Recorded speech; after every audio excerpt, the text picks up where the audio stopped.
far-left activists seem to be the audience for almost everything Democrats do these days. They know the American people are against them.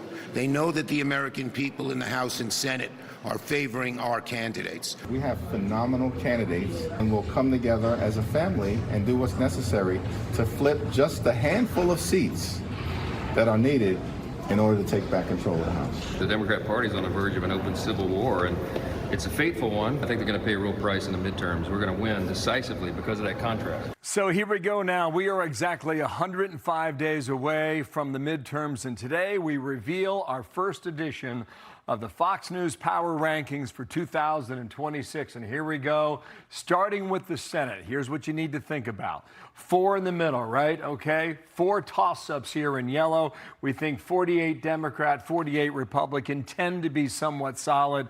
But there's a little bit of fuzzy math on the map that we'll reveal in a moment here. But really, the toss-ups are our focus for the moment here. A Democratic good night today would bring in the 52 senators.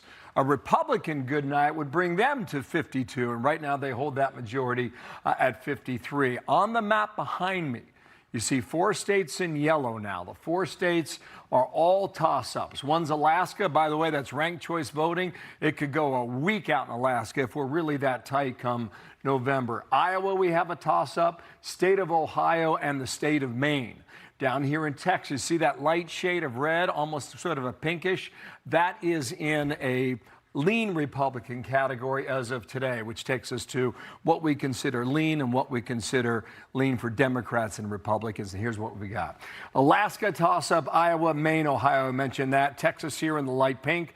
Lean Democrat at the moment. Georgia, Michigan, and Michigan is going to get a lot of attention, too, because you don't have a primary now until August 4th, and the winner of that is going to attract all kinds of attention, not just from Republicans, but significant in the Democratic Party also.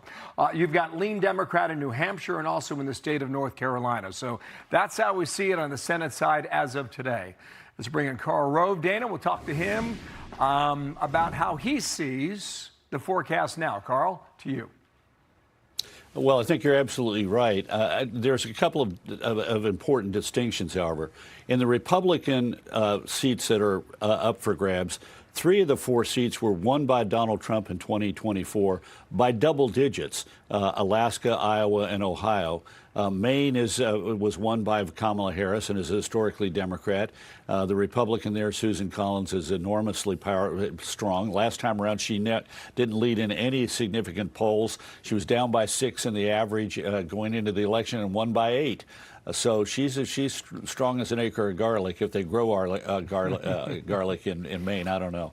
But the Democrat ones are all in states that were won narrowly by one side or the other. Georgia and North Carolina were won by the Republicans. The other states won by the Democrats. But what's interesting to me is Michigan is going to be a close contest.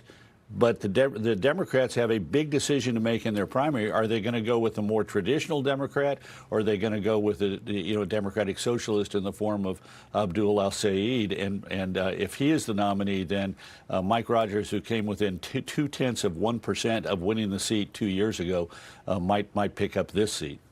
Al-Sayed spoke on Sunday, and he always seems to figure out a way to bring it back to Israel. Watch here. If I'm ICE, you damn well better believe I'm dangerous. If you're AIPAC, I'm dangerous. If you're Blue Cross Blue Shield, I'm dangerous. You're Chuck Schumer, trading politicians like trading cards, I'm dangerous. You think you can control the people, I am dangerous. What they don't understand is that the only reason they will think I'm dangerous is because of you. Is because I want you to be the center of your politics. So one of the things that these candidates have been able to do is produce a lot of turnout. An August 4th primary, I don't know how that will go. Haley Stevens is a congressional member, and she has the establishment backing. How do you think that one will go in the end?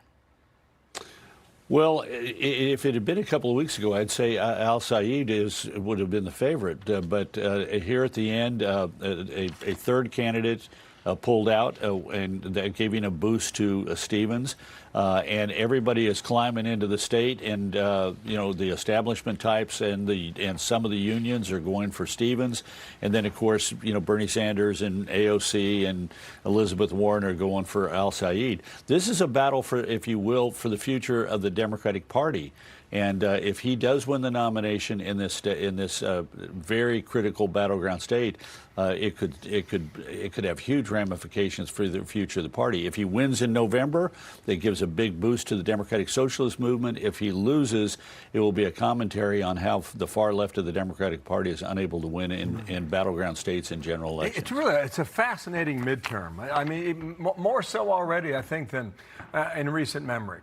So that was on the Senate side. We'll show you right now what the balance of powers in the House. Republicans, narrow majority, 218 to 212. We talked about the Senate, 53-47. When you think about the House, Karl, I know you prepared some boards for this. How do you see the toss-up races, of which there could be many? I mean, an undetermined number right now, but I'm sure you've got a guess on that. Go for it. Well, the power rankings say that there are 16 toss-ups in the summer.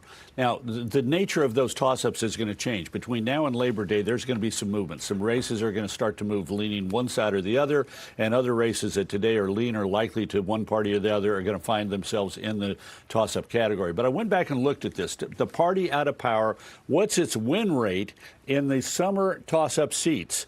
So what we're looking at here in 2022, the Democrats were in the majority. The Republicans picked up 79% of the House races, 75% in 2018 by the Democrats, 62% by Republicans in 2014, 90% by Republicans in 2010. 57 and 73, or 57% by Democrats in 2006, 73%. So you average it all out, and it's 74%. So what does that mean? Given the power rankings as the Fox power rankings as they are today, 211, 208 Republican, 16 toss-up. If the Democrats won 74% of them, they would pick up 12 seats to their 211, giving them a total of 223, and the Republicans would have 212.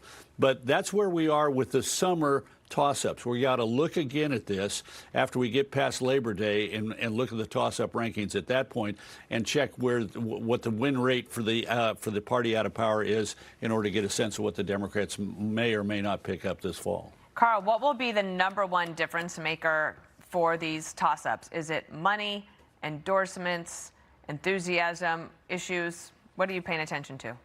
Well, those are all important, but the most important is the quality of the candidate, because the quality of the candidate will affect all those other things.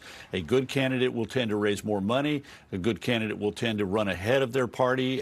They will tend to be able to dominate the messaging. But the quality of the candidate, which is really hard for us to analyze, the same way that we would say poll rankings or money, you don't have as many clear ways to define that. But the quality of the candidate, the authenticity, are they touching the voters' hearts? Are they articulating a message that causes people to say the country and my family are going to be better off with them in office? Those kind of things are going to be really critical. Good stuff. Thank you, Karl. To be continued. Thanks for coming on. And next hour, we're going to show our audience the impact of redistricting. And it could be significant, too. So thanks for coming on, Karl. Thanks, we'll Karl. talk soon.